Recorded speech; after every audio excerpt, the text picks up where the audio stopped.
The stains spread across the pristine white silk of her dress like a blooming, malevolent flower. It was a deep, merciless merlot, the color of a fresh wound.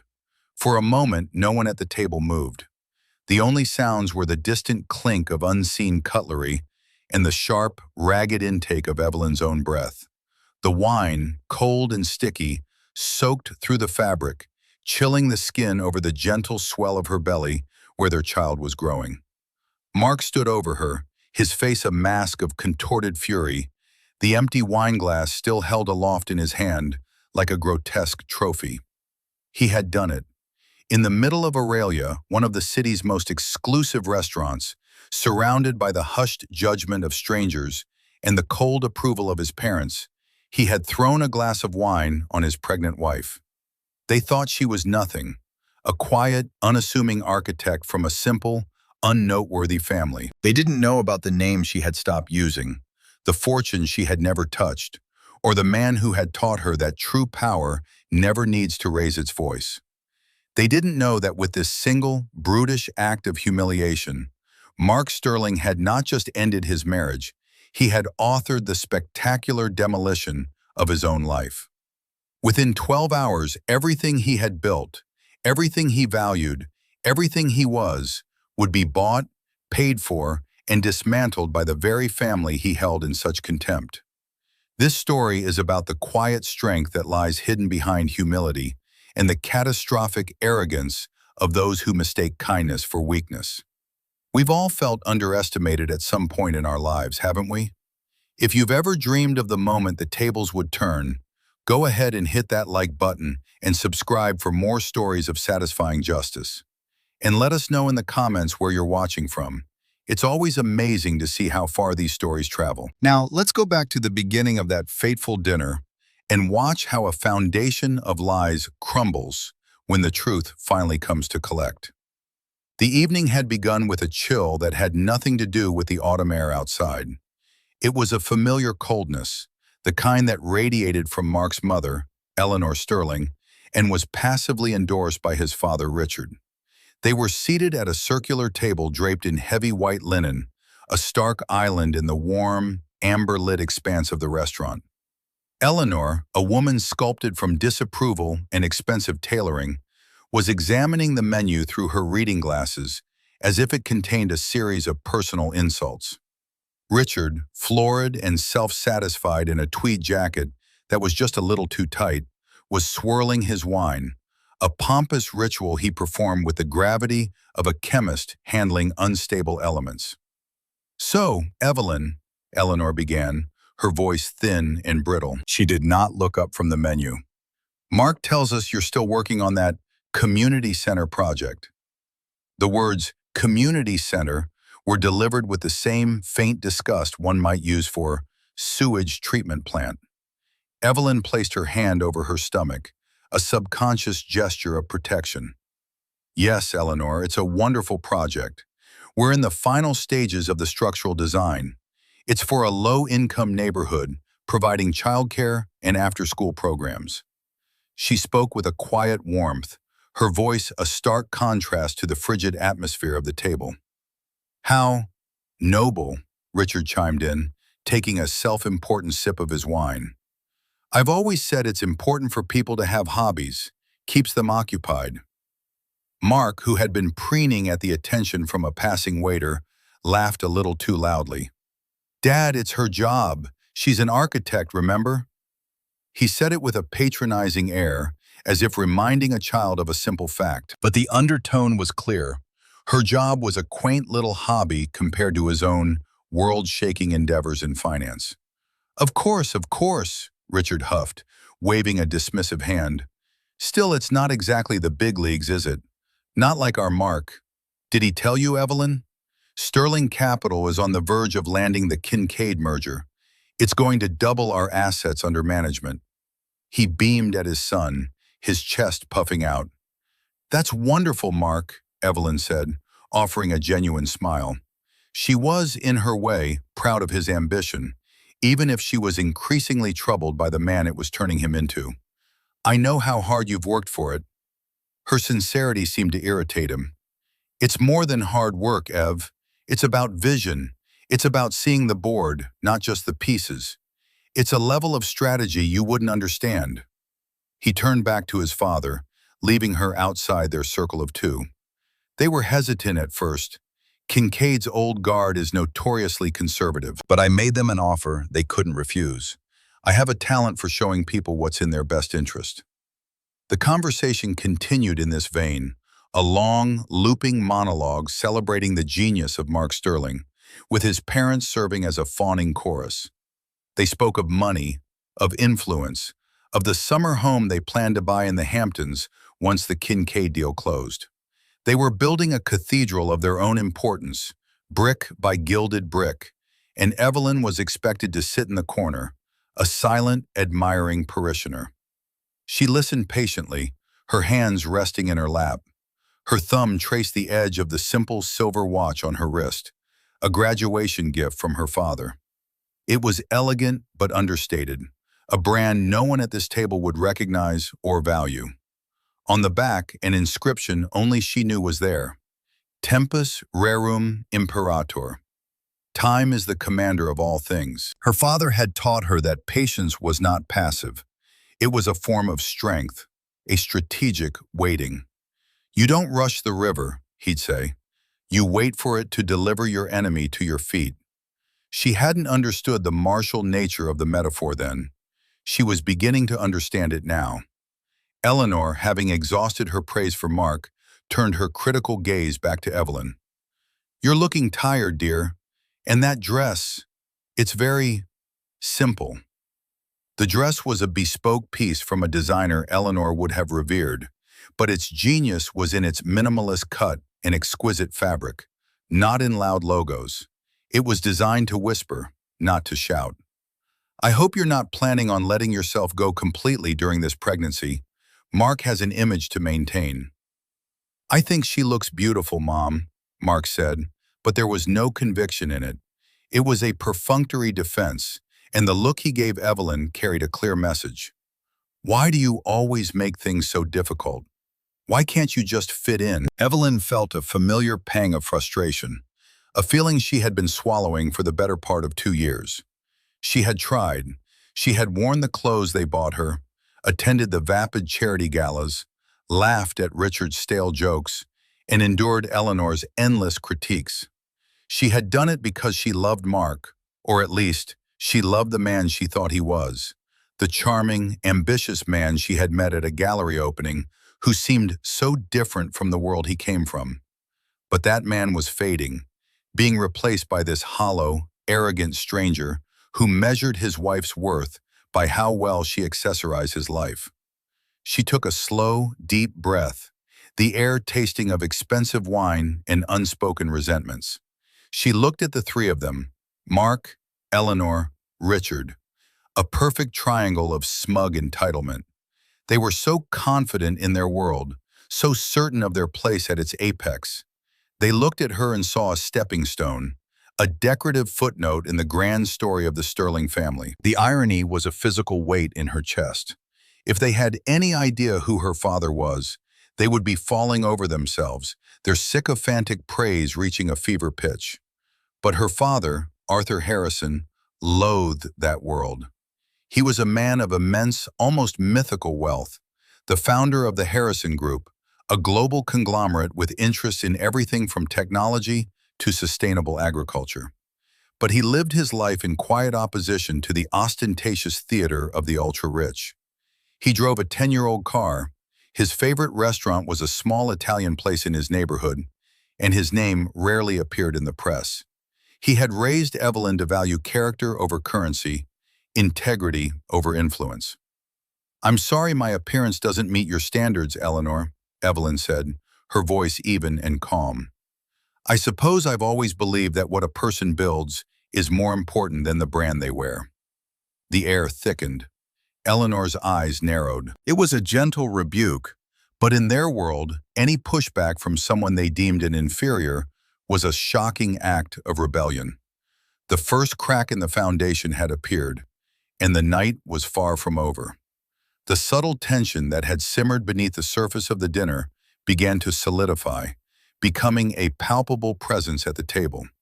Evelyn's quiet statement, a simple defense of her own values, had been received by Eleanor and Richard as a declaration of war. Eleanor placed her fork down with a delicate, deliberate click, a sound that cut through the restaurant's murmur. "Well," she said, her smile thin and dangerous, "I suppose that's one way to look at it, a rather convenient philosophy for those who haven't built very much." It was a direct hit, designed to wound. Mark shifted uncomfortably in his seat. Part of him, the part that still remembered the woman he'd fallen for, knew his mother was being cruel. But the larger part, the part that craved their approval, that was addicted to their vision of his success, took their side. He saw Evelyn's composure not as dignity, but as a stubborn refusal to play her part. "Mom, come on," he said weakly, before turning his frustration on Evelyn. "Don't be so sensitive, Ev. You know what she means. We're just proud of what we're achieving, what I'm achieving." The correction was small but significant. It was his world, and she was just a guest in it. Richard, sensing his wife's victory, pressed the advantage. "Exactly. It's a different world, Evelyn. A world of real assets, of tangible power, not blueprints for charity projects." He gestured vaguely with his hand, as if shooing away a fly. "Your father, for instance, what was it he did again? Managed a hardware store, didn't he?"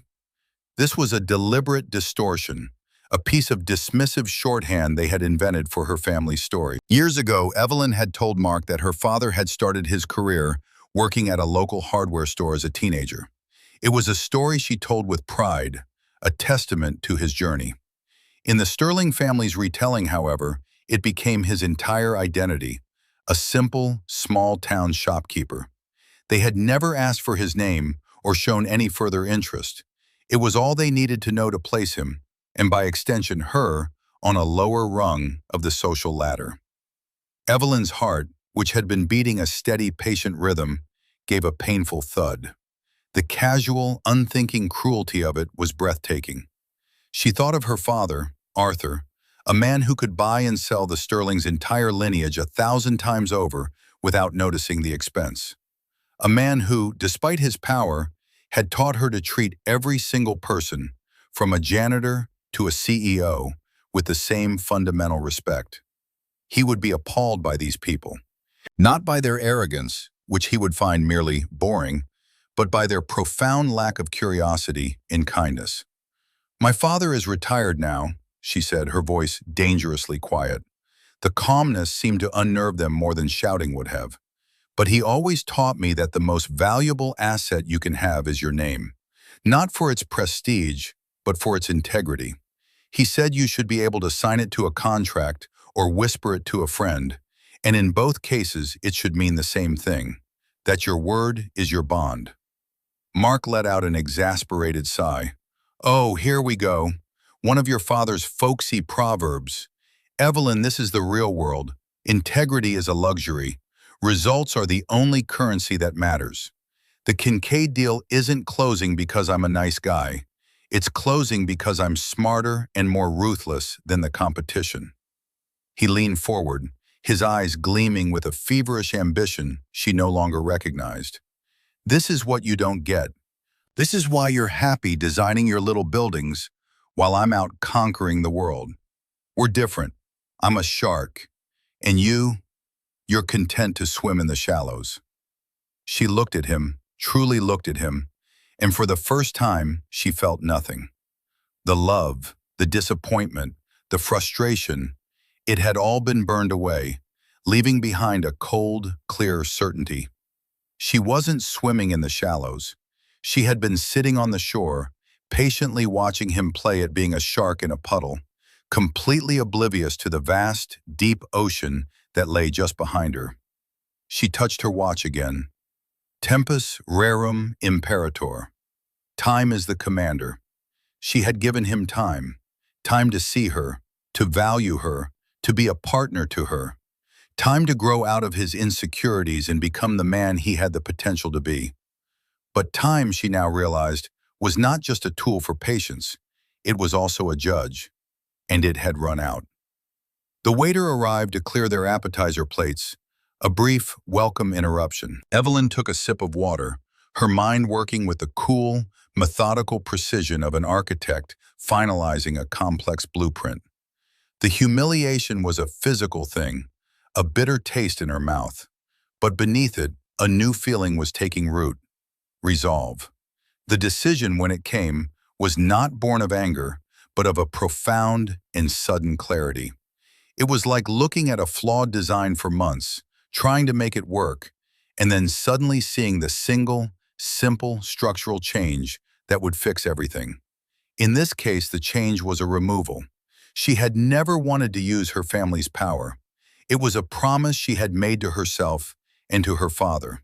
She wanted to build a life on her own terms, with a partner who loved her for who she was, not for her name. But the Sterlings, in their bottomless arrogance, were forcing her hand. They had made it clear that in their world, you were either a predator or prey. They had mistaken her for prey for far too long. It was time to introduce them to the food chain. As the waiter departed, Eleanor fired the next volley. "Speaking of family, Evelyn, we'll need to discuss the christening. We have a family plot at St. Jude's, of course, and the reception will have to be at the club. We'll need to get the invitations designed. I know a wonderful calligrapher." She spoke as if Evelyn's consent was a foregone conclusion, a mere formality. The idea of these people, with their cold hearts and transactional values, laying claim to her child, was abhorrent. "No," Evelyn said. The word was soft, but it landed on the table with the force of a gavel. The three of them stared at her. "No?" Mark repeated, a vein beginning to pulse in his temple. "What do you mean, no?" "I mean," Evelyn said, looking each of them in the eye, "that my child will not be a prop for your social climbing. He or she will be raised with the values my father taught me: kindness, humility, integrity."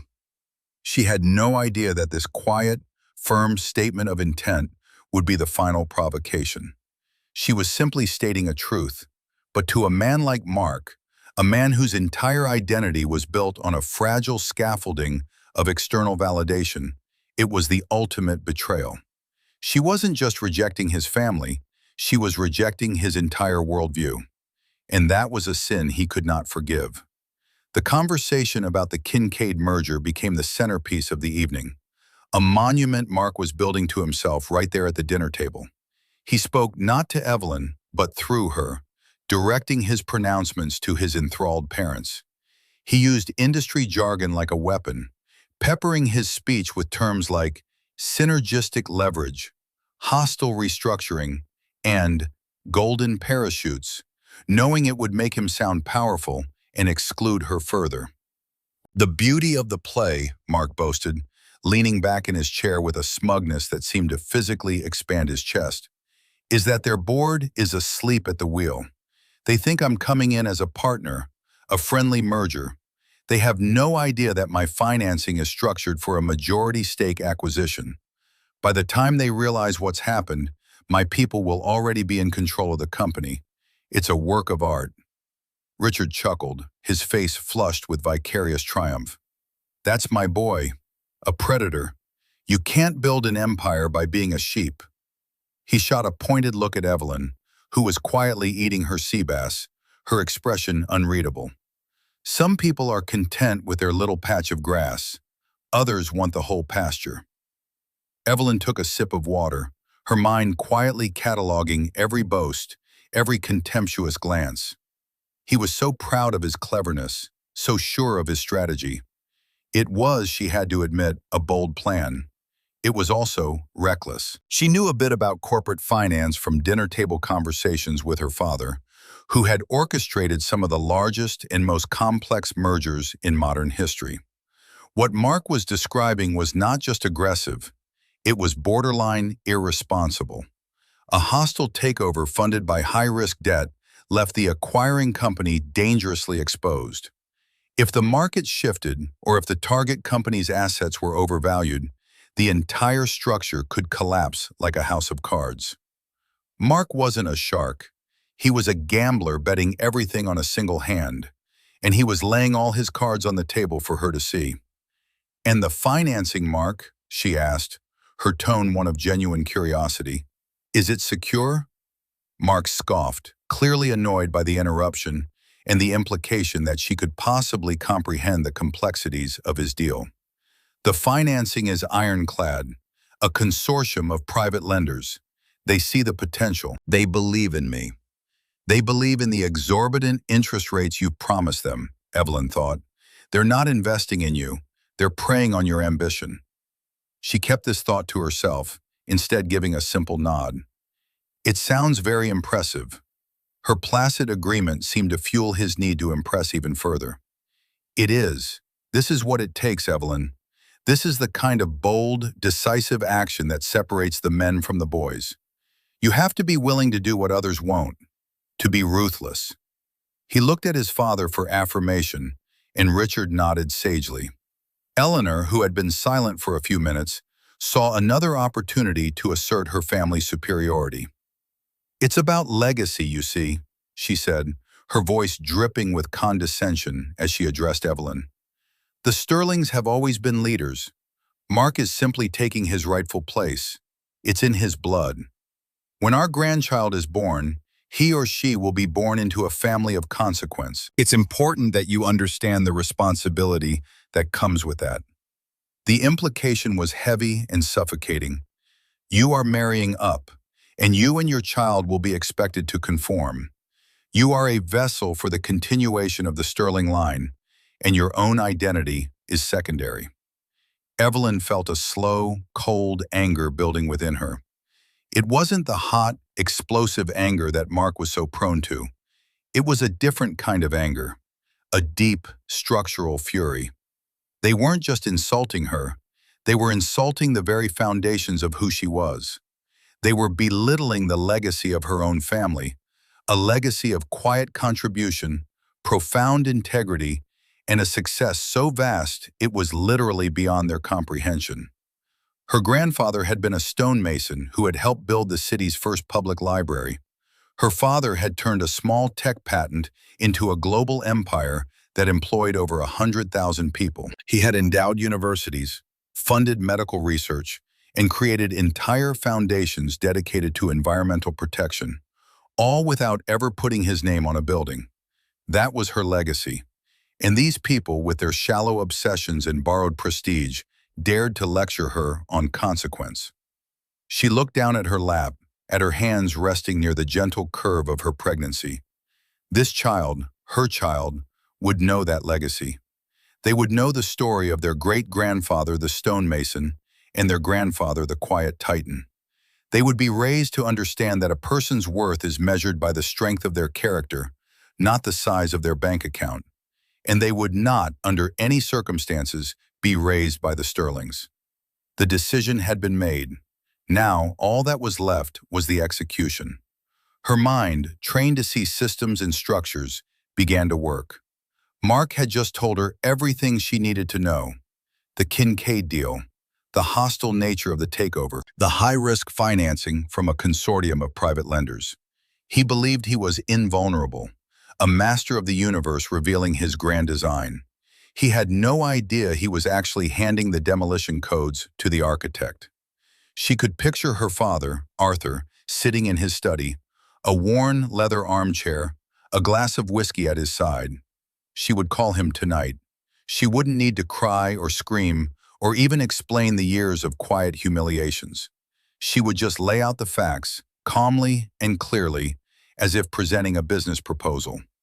Mark Sterling, Sterling Capital. He's attempting a hostile takeover of Kincaid Industries, funded by high-risk debt. He believes his position is unassailable. He is arrogant, and his company is over-leveraged. Her father would listen, his silence a sign of deep concentration. He would ask a few quiet, pointed questions, and then he would act. Not out of anger, but out of a deep, abiding sense of justice and love for her. Arthur Harrison did not move mountains with rage. He moved them with levers, applying pressure at the weakest points until the entire structure shifted to his will. Mark had just shown her all the weak points. The waiter returned with their main courses. Mark had ordered a large, bloody steak, which he began to attack with savage enthusiasm. The conversation stalled as they ate, but the air remained thick with Mark's self-congratulation and his parents' cloying pride. Evelyn ate her fish slowly, methodically. With every bite, she felt her resolve hardening. The meal felt less like a family dinner and more like a final assessment, a last gathering of data before drawing up the final, irrevocable plans. She was no longer a participant in their drama. She was an observer from a great height, watching the final, foolish moves in a game that had already been lost.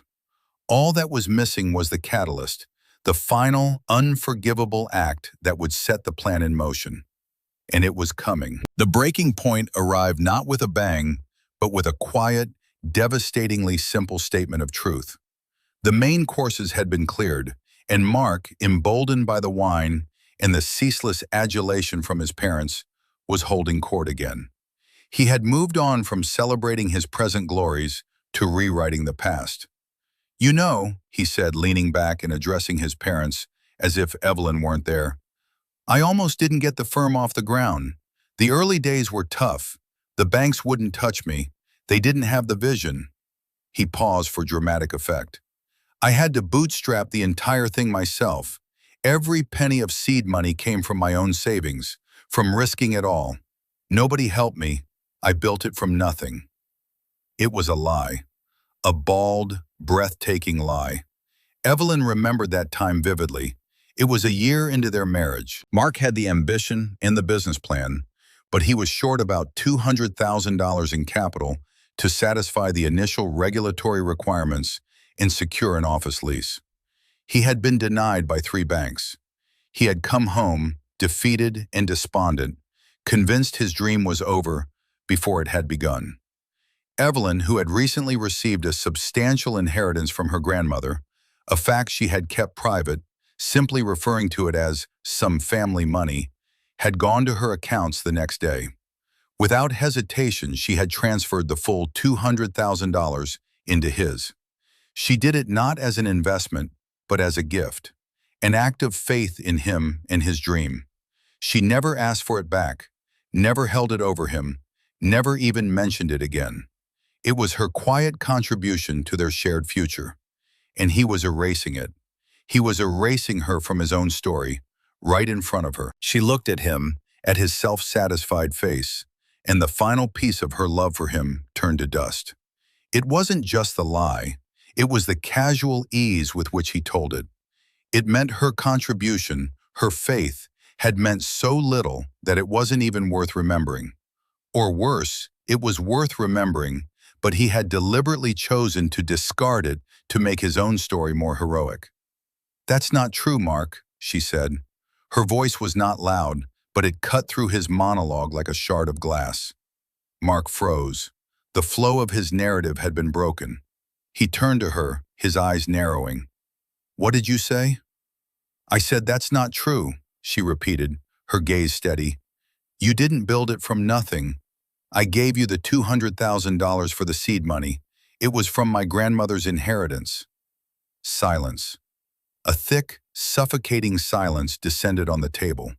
Richard and Eleanor stared, their mouths slightly agape. They looked from Evelyn to their son, waiting for him to refute this incredible claim, this preposterous rewriting of the Gospel of St. Mark. Mark's face went through a rapid series of transformations. First, shock, then a flicker of guilty recognition, and finally, a hot, rising wave of pure rage. She hadn't just contradicted him, she had exposed him. She had poked a hole in the magnificent balloon of his self-made myth, and in front of the 2 people whose admiration he craved most. "How dare you?" he hissed, his voice low and trembling with fury. "How dare you try to take credit for my success? You gave me a little money? A loan which I paid back." Another lie. He had never paid back a cent. "I built this empire with my own 2 hands, with my own mind. You sat on the sidelines drawing your little pictures." "It wasn't a loan, Mark. It was a gift. It was the money you needed when no one else would back you," Evelyn said calmly. She wasn't trying to pick a fight. She was simply trying to hold on to one small piece of the truth in a sea of his fabrications. She was defending her own history. Paid back or not, it was nothing, he spat, his voice rising now, drawing looks from adjacent tables. A drop in the bucket. You think you can claim a piece of my victory because you threw a few pennies in the pot at the beginning? You have no idea what it took. The sleepless nights, the risks I took, the battles I fought. You were just there. The word hung in the air. There. He had reduced her presence in his life, her support, her love, her faith, to a simple, passive state of being. She was furniture, a background object in the great film of his life. "I was your wife," she said softly, and the words were laced with a sorrow so profound it almost choked her. "And you should learn to act like it," he roared, his control finally snapping. "Supportive, quiet, grateful, not sitting here trying to tear me down in front of my own parents." The rage had completely consumed him. He was no longer a man. He was a pure, unthinking impulse. His hand shot out, grabbing his wineglass. For a terrifying, suspended moment, Evelyn thought he was going to throw the glass itself. But he didn't. His movements were swift, brutal, and precise. He drew his arm back and with a flick of his wrist, flung the dark red liquid directly at her. The wine arced through the air.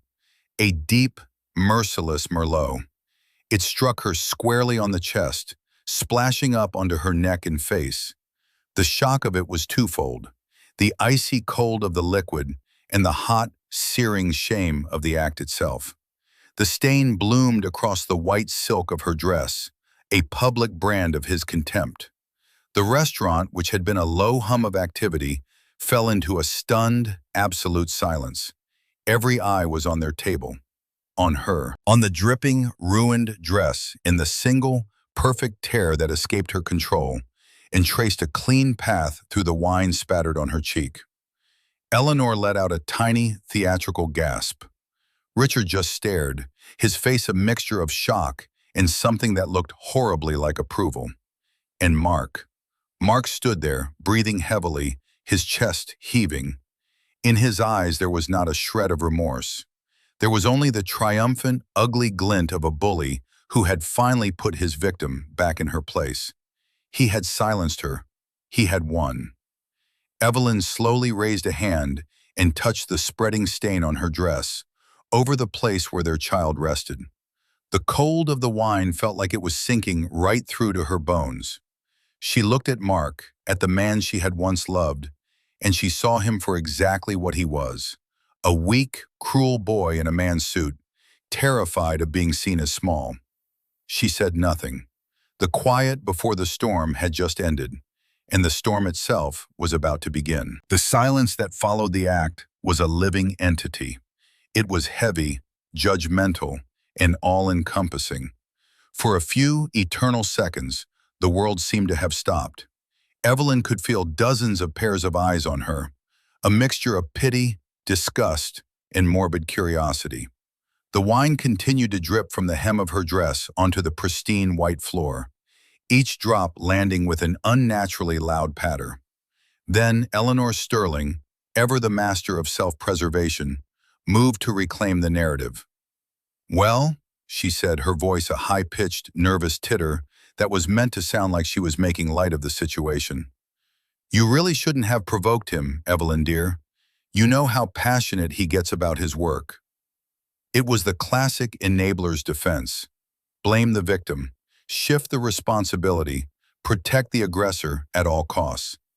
In that single sentence, Eleanor revealed the rotten core of her family's values.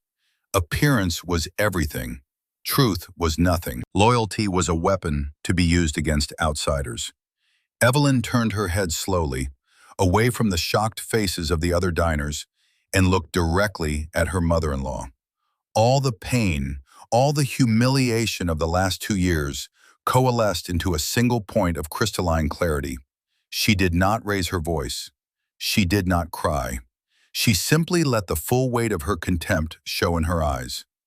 "There is nothing you can say, Eleanor," Evelyn said, her voice so low and steady it was more terrifying than a shout, "that will make what he just did acceptable." She then turned her gaze to Richard, who was now dabbing his lips with a napkin, refusing to meet her eye. He was already pretending it hadn't happened. He was a man whose entire life was a performance of strength, but in a moment that called for true character, he had shown himself to be a coward. Finally, she looked at Mark. He was still standing, his posture rigid, his jaw clenched. He was waiting for her to break, to cry, to run from the restaurant in shame. He was expecting the reaction of a victim. He was not prepared for the reaction of a judge. Slowly, with a grace that seemed impossible under the circumstances, Evelyn rose to her feet. She did not try to cover the stain. She did not look down. She stood tall, her chin held high, the ruined dress a testament not to her shame, but to his. A waiter, a young man with horrified eyes, rushed forward with a handful of napkins. Evelyn held up a hand, a gesture of dismissal that was both gentle and absolute. "Thank you," she said to him softly, "but that won't be necessary." She picked up her small clutch purse from the table. She opened it and took out her phone. Her fingers were perfectly steady as she navigated to her contacts list, her thumb hovering for a moment over the name at the top. Dad. She didn't press it, not yet. First, there was something she had to do. She put the phone back in her purse and snapped it shut with a final, definitive click. She looked at Mark, and for the first time that night, she smiled. It was not a warm smile. It was a small, sad, razor-sharp curve of her lips that did not reach her eyes. It was the smile of an architect who was about to sign a demolition order. "This is over, Mark," she said, and her voice carried across the silent restaurant. It was not an accusation or a plea. It was a statement of fact, as simple and as final as a law of physics. In every possible way. He stared at her, confusion beginning to war with the anger in his eyes. He still didn't understand. He thought she was talking about the marriage. He thought she was making a threat she couldn't possibly back up. Where would she go? What would she do? She had no one. She had nothing. In his mind, she was utterly dependent on him. "Don't be so dramatic, Evelyn," he sneered, trying to reclaim his dominance. "You'll come home when you've had a chance to cool off. You always do." Her smile vanished. "No, Mark, you don't understand. I am home." With that, she turned her back on him, on his parents, on the entire sordid little drama they had created. She walked away from the table, her posture perfect, her steps measured and even. She walked through the sea of staring faces, her head held high. She was not a woman fleeing in shame. She was a queen abdicating a corrupt and worthless throne. The massive ruined stain on her dress was not a mark of humiliation anymore. It was a battle standard. It was a declaration. As she reached the heavy oak doors of the restaurant, she paused. She turned her head slightly, and her eyes met Mark's one last time across the vast, silent room. There was no anger in her gaze, no sadness. There was only a profound and chilling emptiness. It was the look one gives to a stranger, a ghost, a problem that has already been solved. Then she was gone. The doors swung shut behind her, and the spell was broken. A nervous chatter erupted through the restaurant. Waiters began moving again, too quickly. A manager started walking towards the Sterling's table, his face a practiced mask of concern. Mark finally sank back into his chair, a strange mix of triumph and unease churning in his gut. He had won. He had put her in her place. He had asserted his authority. So why did he feel a cold knot of dread tightening in his stomach? "Good riddance," Eleanor muttered, though her hands were trembling as she reached for her water glass. "The theatrics on that girl."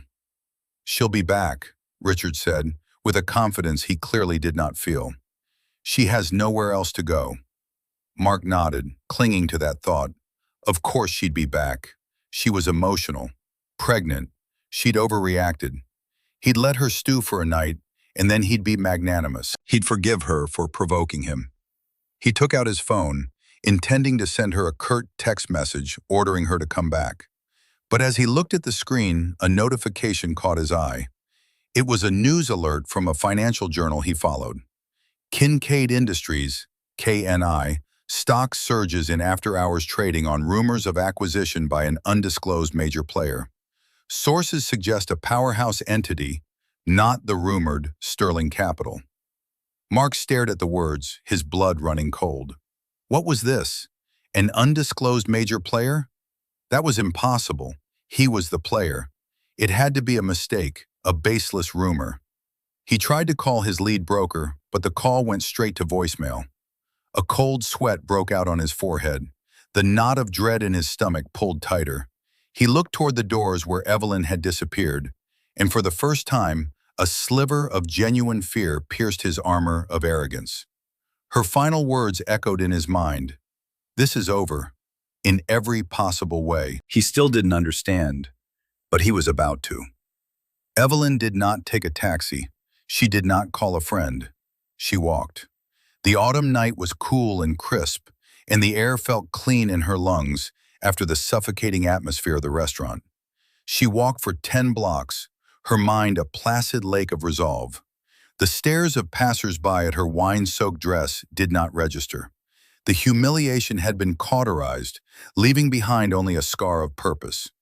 When she reached the quiet, tree-lined street of her destination, she stopped in front of an elegant, unassuming brownstone.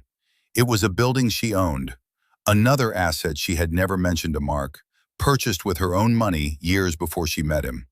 It was her sanctuary, her contingency plan. She had always known, on some deep, intuitive level, that she might one day need a place to retreat to. She climbed the short flight of steps and let herself in. Inside, the air was still and smelled faintly of dust and lavender. The furniture was covered in white sheets, giving the room a ghostly, waiting quality. She did not turn on the main lights, allowing only a small lamp in the corner to cast a warm, soft glow. She slipped off her ruined dress, letting it fall to the floor in a silk and merlot puddle. She left it there, a monument to the end of a life. After a long, hot shower, she wrapped herself in a thick robe and finally sat down in a large armchair by the window, her phone in her hand. It was just after 10 p.m. in her city, which meant it was just after 7 a.m. in Zurich, where her father was overseeing the final stages of a delicate international merger. She pressed the call button. He answered on the second ring. Evelyn, is everything all right? His voice was calm, warm, but with an underlying sharpness. He knew she would only call him at this hour if it was important. I'm fine, Dad, she said, her own voice even, but I need your help. She didn't cry. She didn't recount the scene at the restaurant. She laid out the facts as she had rehearsed in her mind. Sterling Capital, Mark's recklessness, the Kincaid deal, the high-risk leverage, the boastful way he had detailed his own vulnerabilities. She spoke for less than 5 minutes with the cool precision of a surgeon describing a necessary operation. There was a long pause on the other end of the line. She could picture him perfectly, sitting in his hotel suite, looking out over the Alps, his mind already processing, connecting, strategizing. He threw wine on you, Arthur Harrison said. It was not a question. Evelyn was taken aback. How did you... Evelyn, he said, and his voice was suddenly heavy, not with anger, but with a deep paternal sorrow. You are the most important thing in my world. I have had a private security firm keeping a discreet, distant watch over you since the day you moved out on your own. I never interfered. I respected your wish for independence, but I was always there. The head of the detail called me 10 minutes ago. He was waiting outside the restaurant, as he always is. He saw you leave. He described the dress. He is a very thorough man. Tears finally pricked Evelyn's eyes. Not tears of sadness, but of overwhelming love and relief. She had thought she was all alone, but her father's invisible shield had been around her the entire time. Okay, Arthur said, his voice shifting back to business, now imbued with a glacial calm that Evelyn knew meant that decisions had been made and armies were beginning to move. Here's what's going to happen. My team in New York is already awake. They will begin acquiring the debt Mark has used to finance his Kincaid bid. These smaller lenders will be more than happy to sell to us for a small, immediate premium. We will own his debt before the market opens in New York. Simultaneously, we will initiate a tender offer for Kincaid Industries at a price his over-leveraged position cannot possibly match. And then, we will make a tender offer for Sterling Capital itself. From what you've told me, and from what my team will confirm, it's a poorly structured company, a house of cards. When we call in his debt, he'll have no choice but to sell. The whole process will be complete by noon tomorrow. It was breathtaking in its speed and elegant brutality. He would not just block Mark's deal, he would consume it, and then he would consume Mark's entire company as an afterthought. "Dad," Evelyn said softly, "thank you." "There is nothing to thank me for," Arthur Harrison said, his voice softening again. "This is not a punishment, Evelyn. It is a consequence. He built a house on a foundation of arrogance and cruelty. It was always going to fall. We are just choosing the time." There was a pause. "Get some rest. I'll handle everything. I'm on the next flight out." After she hung up, Evelyn sat in the quiet room for a long time, watching the city lights flicker outside her window. She felt a profound sense of peace. It was not the giddy thrill of revenge. It was the quiet satisfaction of a problem being solved, of a balance being restored. The next morning, Mark Sterling walked into the gleaming lobby of his company, Sterling Capital, with a manufactured swagger. He hadn't slept. He had spent the night alternating between furious texts to Evelyn, which went unanswered, frantic calls to his brokers, who were suddenly unavailable, and staring at the financial news feeds, which were now buzzing with speculation about Kincaid's mystery suitor. He had convinced himself it was a bluff, a market rumor designed to drive up the price. He would hold his nerve. He would prevail. He was just settling into his corner office, with its panoramic views of the city, when his assistant buzzed him, her voice trembling slightly. "Mr. Sterling, there are some people here to see you. They say it's an emergency board meeting." "Board meeting?" Mark scoffed. "I am the board." He was the majority shareholder. The board consisted of himself and two old college friends who rubber-stamped his every decision. "They insisted, sir. They're in the main conference room." Annoyed and intrigued, Mark strode down the hall. He pushed open the heavy glass doors of the conference room, a cutting remark already on his lips. It died in his throat. The room was full. His two board members were there, looking pale and terrified. And at the head of the table, in his chair, sat a severe-looking woman in a dark gray suit he had never seen before. Flanking her were two men who could only be lawyers. Spread out on the table in front of them were stacks of documents, bound in dark blue covers. "Who the hell are you?" Mark demanded, his voice echoing in the tense silence. The woman did not stand. She looked at him with cold, dispassionate eyes. "My name is Catherine Shaw. I am legal counsel for the Harrison Group. As of 9:01 a.m. Eastern Standard Time, the Harrison Group has acquired a controlling interest of 58% in Sterling Capital." Mark stared at her, his mind unable to process the words. "The Harrison Group? I've never heard of them. That's impossible. My shares are not for sale." "Your personal shares are not," Ms. Shaw agreed, with a slight chilling smile.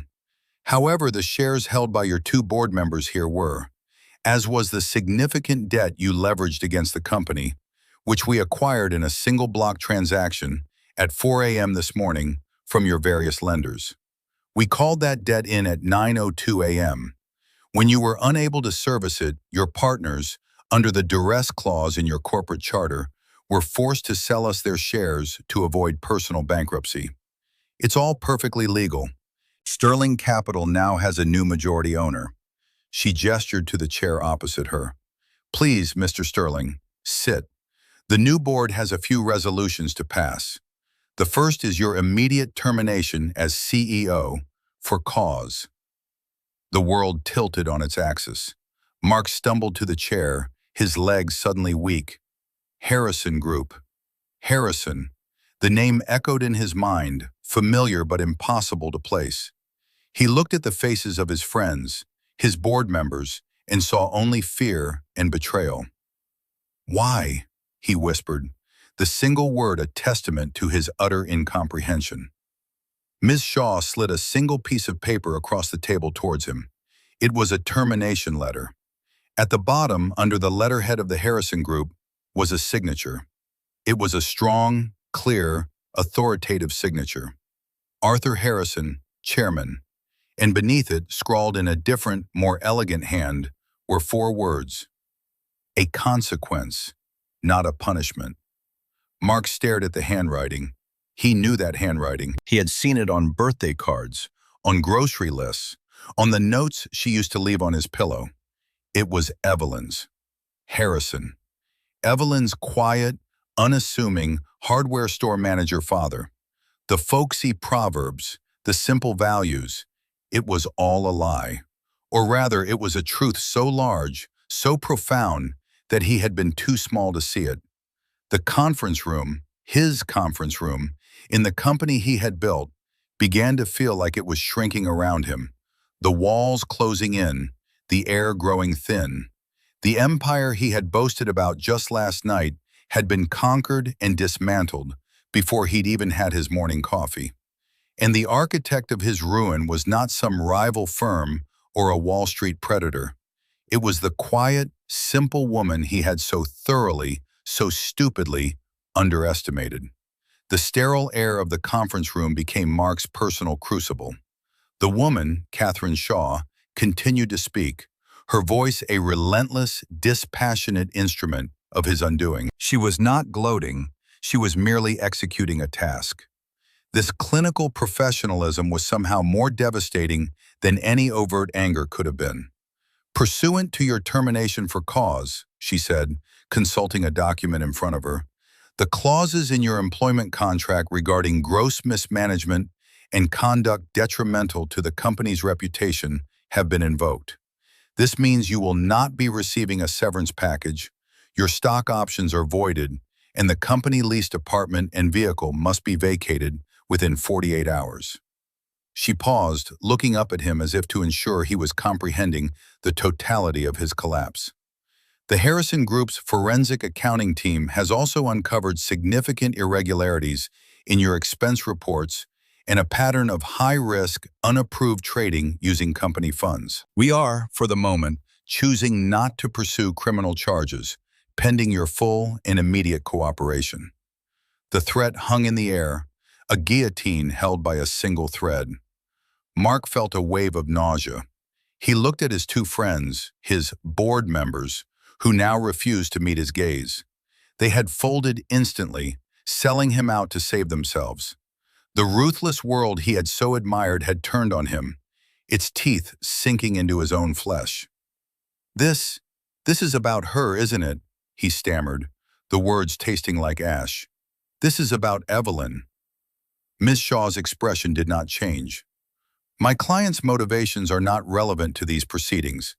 This is a corporate restructuring based on sound financial principles. Sterling Capital was a poorly managed, over-leveraged firm on the brink of collapse. The Harrison Group specializes in acquiring and turning around such distressed assets. You should see it as a compliment, Mr. Sterling. Your firm finally attracted the attention of a major player." The situational irony was so thick, so suffocating, he felt like he was drowning in it. This was the language he used, the logic he espoused. He was being dismantled by his own philosophy. He wanted to scream, to rage, to overturn the polished mahogany table. But he was paralyzed. The sheer scale of the attack, its speed and precision, had left him in a state of shock. He was a general who had woken up to find his entire army had switched allegiances overnight, leaving him alone and defenseless in his tent. "I want to talk to him," Mark said, his voice a hoarse whisper. "I want to talk to Arthur Harrison." Mr. Harrison does not involve himself in the day-to-day operational details of his acquisitions, Miss Shaw replied coolly, "and he certainly has no interest in speaking with you." "Then I want to talk to my wife," he said, the word wife feeling alien and absurd on his tongue. A flicker of something, pity perhaps or contempt, finally crossed Miss Shaw's face. "Mr. Sterling, Evelyn Harrison is not your wife anymore. She is your former employer's daughter, and you are trespassing on her family's property. A security detail is waiting outside to escort you from the building. You will be allowed to collect your personal effects from your office under their supervision. Please don't make this more difficult than it needs to be." It was over. The finality of it was absolute. He was no longer the master of the universe. He was a trespasser. He was escorted from the room like a common criminal, two large men in dark suits flanking him. As he walked down the hallway he had once strode with such arrogance, his employees averted their eyes. Whispers followed him like the rustling of dead leaves. The news had already spread. The king was deposed. The castle had fallen. In his office, he numbly packed a single cardboard box with a few personal photos and a meaningless sales award. He looked out the panoramic window at the city that had been his kingdom just hours before. It looked distant and indifferent. He tried calling Evelyn again and again. Each call went directly to her voicemail, which now had a new, unfamiliar message, her voice calm and clear. "You have reached Evelyn Harrison. I am unable to take your call." She had dropped his name. It was a small thing, but it felt like a door slamming shut in his face, the deadbolt locking firmly into place. He stumbled out of the building and onto the street, clutching his pathetic box of belongings. The city rushed past him, a blur of noise and motion. He had nowhere to go. The apartment was no longer his. The car was no longer his. His credit cards tied to the company would soon be deactivated. He was adrift. He took a taxi, paying with the last of the cash in his wallet, to the brownstone he and Evelyn had shared. He knew she wouldn't be there, but he had to try. He used his key, but it wouldn't turn in the lock. It scraped uselessly against the metal. The locks had already been changed. Desperate, he went to his parents' house. He found them in their drawing room, a portrait of panicked gentility. Eleanor's face was pale, and Richard was pacing back and forth in front of the unlit fireplace, his phone pressed to his ear. "What do you mean, our credit line at the club has been suspended?" Richard was bellowing into the phone. "I am Richard Sterling." He hung up, his face ashen. "They said the collateral for the line was my stake in your firm's holding company. They said the stake is now worthless." Eleanor looked at Mark, her eyes wide with fear and accusation. "What have you done?" she whispered. "The Kincaid deal. It was supposed to set us up for life." "Her father," Mark croaked, collapsing into an armchair. "Evelyn's father. He's Arthur Harrison." The name landed in the opulent room like a bomb. Richard stopped pacing. Eleanor sank onto a sofa as if her bones had dissolved. Arthur Harrison. Even in their insulated world of second-tier wealth, that was a name they knew. It was a name synonymous with a level of power and influence so vast it was almost mythical. "The hardware store manager?" Richard whispered, his voice filled with horrified disbelief. "It was a lie," Mark said, burying his face in his hands. "No, it was the truth. We didn't listen. We didn't care enough to ask." In that moment, the full scope of their arrogance was laid bare. Their snobbery, their willful ignorance, their condescending dismissal of Evelyn and her family had not been a sign of their superiority, but of their profound and fatal foolishness.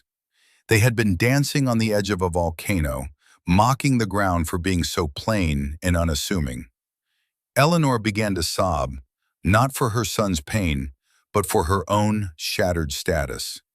The club, the galas, what will people say? Mark looked at his weeping mother and his shell-shocked father, and he felt nothing but a cold, empty disgust. These were the people whose approval he had craved, whose values he had adopted. He had sacrificed his wife's love and dignity on the altar of their pathetic social ambitions. And for what? For this? A drawing room filled with expensive furniture and the stench of fear. He stood up.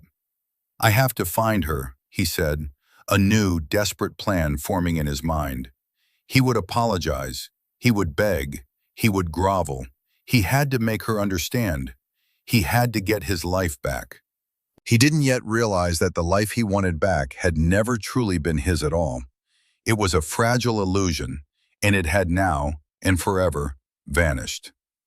Mark's frantic search for Evelyn was a pathetic odyssey through a city that had suddenly become alien to him. He went to the few places he knew she liked: a small art gallery, a quiet park, a bookstore cafe. At each location, he was met with polite, unhelpful responses. No one had seen her. It was as if she had been erased from the city's landscape, or rather, as if he was the one who had become a ghost, unable to interact with the world he once commanded. His desperation finally led him back to the brownstone she had purchased, the one he now knew was her private sanctuary. He stood on the sidewalk across the street, staring up at the windows, hoping for a sign of life. For hours he watched. The sun began to set, painting the sky in hues of orange and purple, the kind of beautiful, indifferent spectacle he had never taken the time to notice before. Just as darkness fell, a light came on in a second-floor window. A silhouette moved behind the curtain. It was her.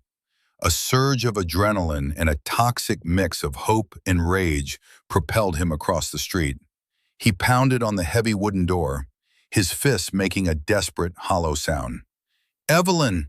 Evelyn, I know you're in there. Open this door. We need to talk." His voice was raw, a beggar's plea wrapped in a bully's command. The light in the window went out. The silence from within the house was absolute. "Evelyn, please!" he shouted, his voice cracking. "I'm sorry, okay?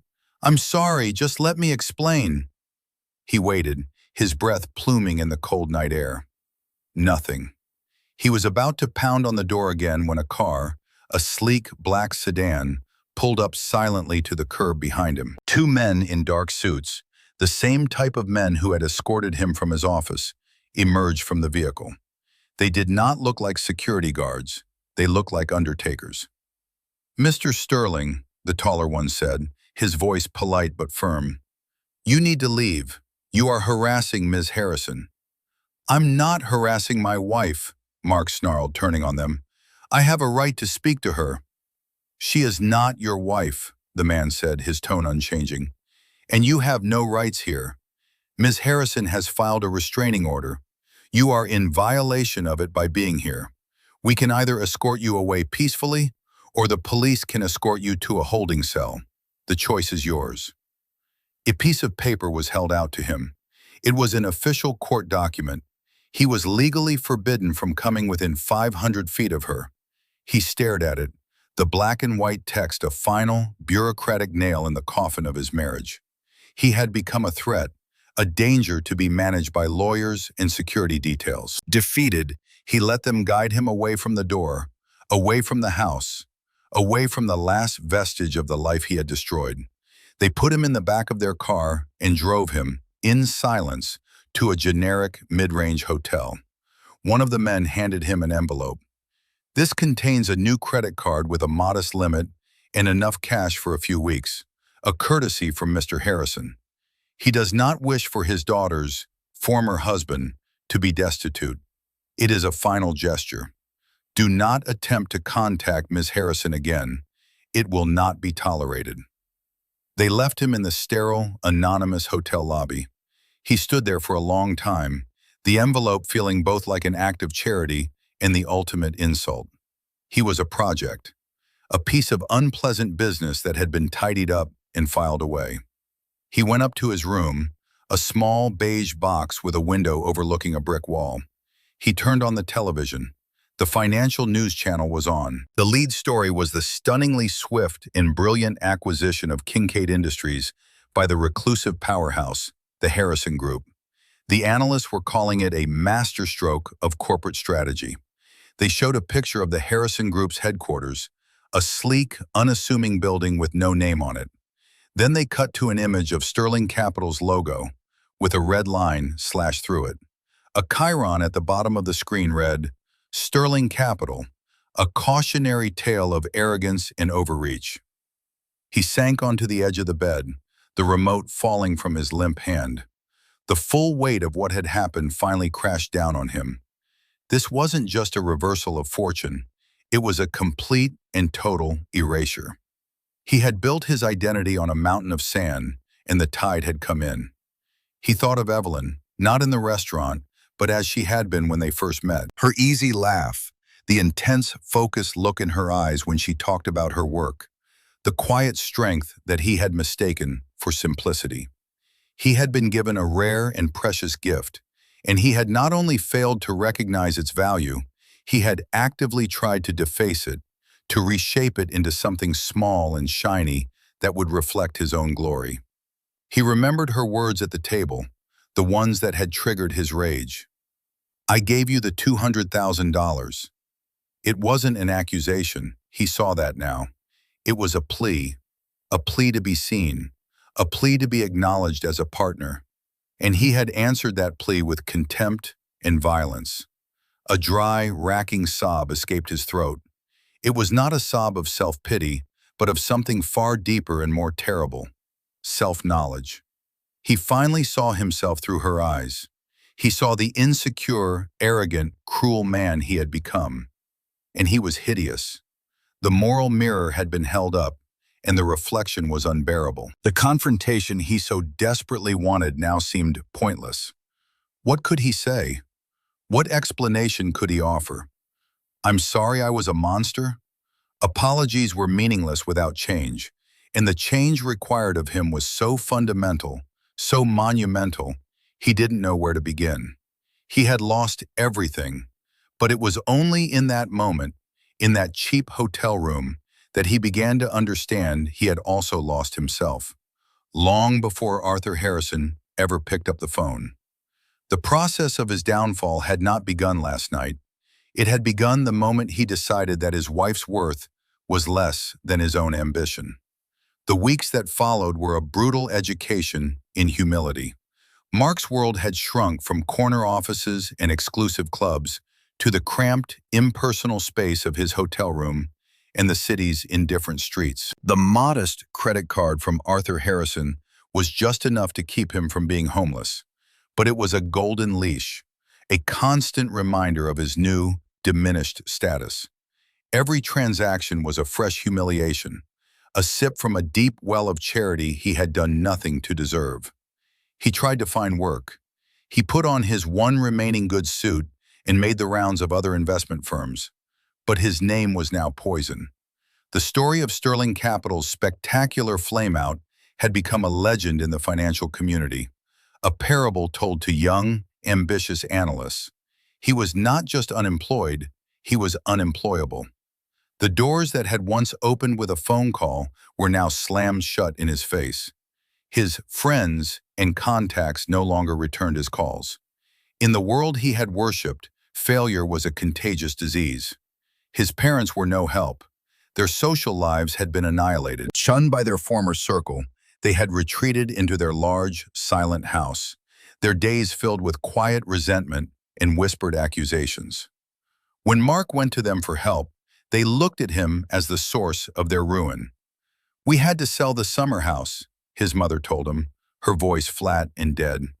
"And your father's classic car. All because of you, because you couldn't control your temper and you married a viper." "She's not a viper, Mom," Mark said, the words feeling strange and true in his mouth. "She was the best thing that ever happened to me, and I destroyed it." This newfound clarity only infuriated them more. They did not want introspection, they wanted a scapegoat. And he was it. He left their house knowing he was truly alone. Meanwhile, Evelyn was building a new life, or rather, she was finally living the life she had always been capable of. The brownstone, once a silent sanctuary, was now filled with light and activity. The dust sheets were gone, revealing tasteful, comfortable furniture. The walls were lined with books and architectural drawings. It was a home, not a showroom. Her father had stayed for a week, not to gloat or to manage her, but simply to be with her. They took long walks, cooked meals together, and talked for hours. He never once said, "I told you so." He simply listened, offered his quiet support, and treated her not as a victim who needed rescuing, but as a strong, capable woman who had made a difficult but necessary decision. "He will have to find his own way now," Arthur said one evening as they sat in the living room, a fire crackling in the hearth. "The greatest gift you can give him is the space to face the consequences of his own actions. True change can only come from within." Evelyn, her body now round and full with the final trimester of her pregnancy, nodded. "I know. I don't hate him anymore, Dad. I just feel nothing. A profound absence. But I hope, for the baby's sake, that he finds some kind of peace, that he becomes a better man." She continued to work, collaborating with her old firm on a pro bono basis to finalize the community center project. The work grounded her, reminded her of her own competence and passion. She was not just Arthur Harrison's daughter. She was Evelyn Harrison, architect.